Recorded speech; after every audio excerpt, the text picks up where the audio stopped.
Now we're starting to put up our first roof beams.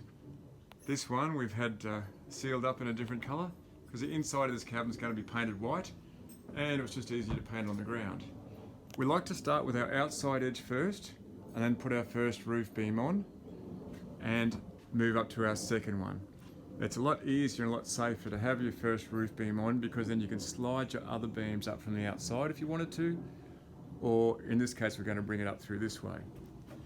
What we've done is we've gone ahead and put our center roof beam in. You can leave the apex out until you've put this roof beam and that roof beam in, and then put your apex in, just so that it gives you a little bit more strength in your wall, and that is a way to do it as well. So it's up to yourselves how you do it, but make sure you've got good ladders, and these ones are the best, good double-sided. You can stand on both sides of this ladder, nice and sturdy and strong, and that'll make it a lot easier for you to put those nice big heavy beams up. Now they're not that heavy, 2 guys can lift them up, no worries at all, but be safe when you're doing it. It's starting to come together now. Look at the rafters on, and now we've got to go up and screw them all down and lock them into place. So now we're going to fix in our apexes and our top roof line here. What I like to do is get a nice big 200mm batten screw. We're going to secure this down through here, it goes down into the wall, and we're going to put another one up on each beam. So we pre-drill.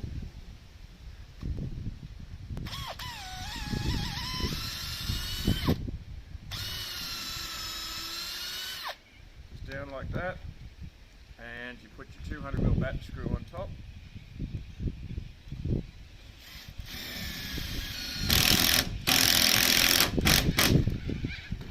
And just pin that like that, that'll hold that secure. What we're also going to do, where any of the roof beams cross the wall beams, we're also going to skewer screw. We've got these nice silver ones that come with the kit, and you don't even need to pre-drill them. You're going to put them up on an angle, and you're going to skew one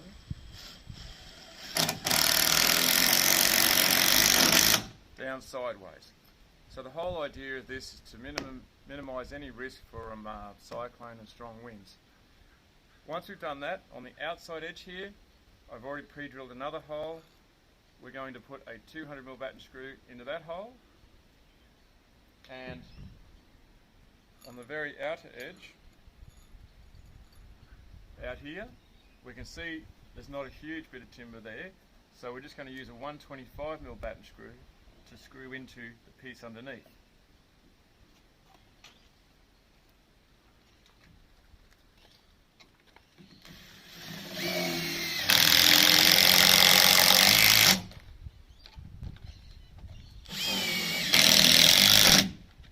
And we're going to follow that process all the way up the apex.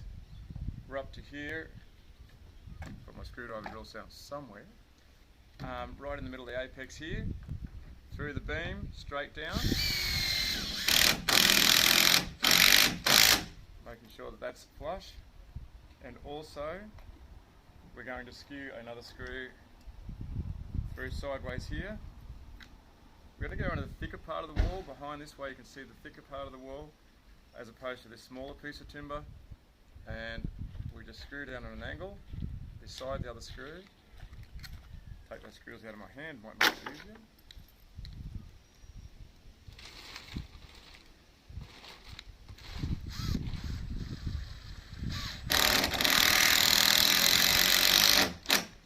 Just like that. So, we've now got that part of the apex screwed. There is a storm rod that goes through this hole here. We'll put that through in a moment. And what we're going to do now is right around the top of our cabin, on the outside edge, we're going to put another 200mm batten screw, 100mm away from the walls,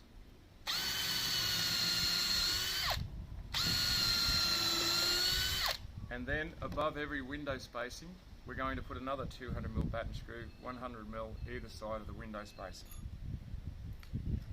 We do that right around the whole cabin, and you will have a very strong M3 rated if not C2 rated, beautiful cabin kit.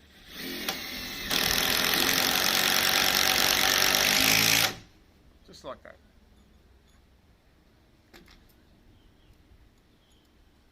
Cool.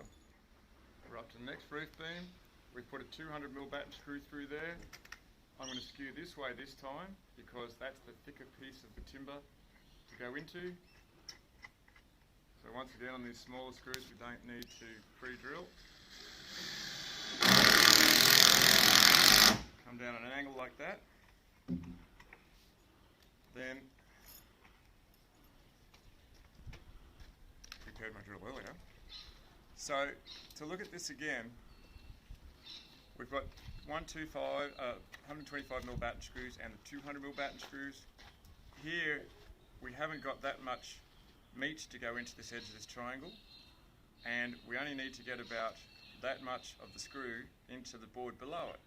So you wouldn't need a 200mm batten screw to go right down into that section, whereas in the higher section up here you need your longer screw to make sure it digs into the board underneath, and that'll give you that strength you're looking for.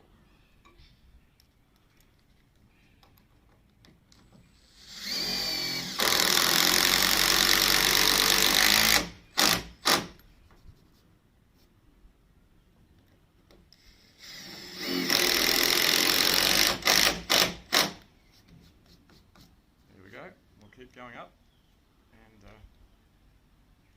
we're looking at the edge of the windows. We're going 100mm for the side of it, and we're going to put a 200mm batten screw down there.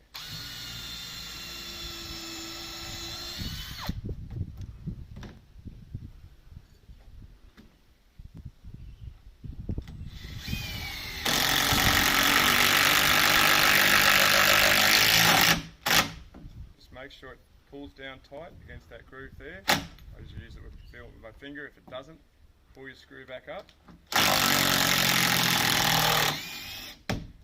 Put some weight down on it.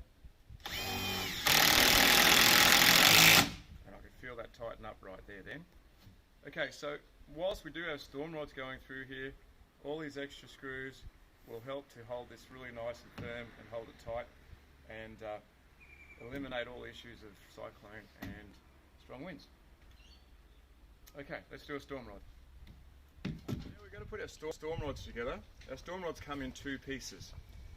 We've got this nice little end that screws on there, and that's going to be the top of your storm rod.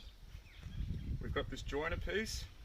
We screw it in about halfway, so we can see the rod is about halfway screwed on. We screw this guy on the top, and we're going to thread that down into the hole, making this part and this part at the top and then going down. So let's go up to the hole and push it in. So with our storm rod, we make sure that the top of that is flush. So you've screwed it down to the right height so it's flush. We're going to put it down to the hole here, making sure this bit is up high. Feed it into the hole.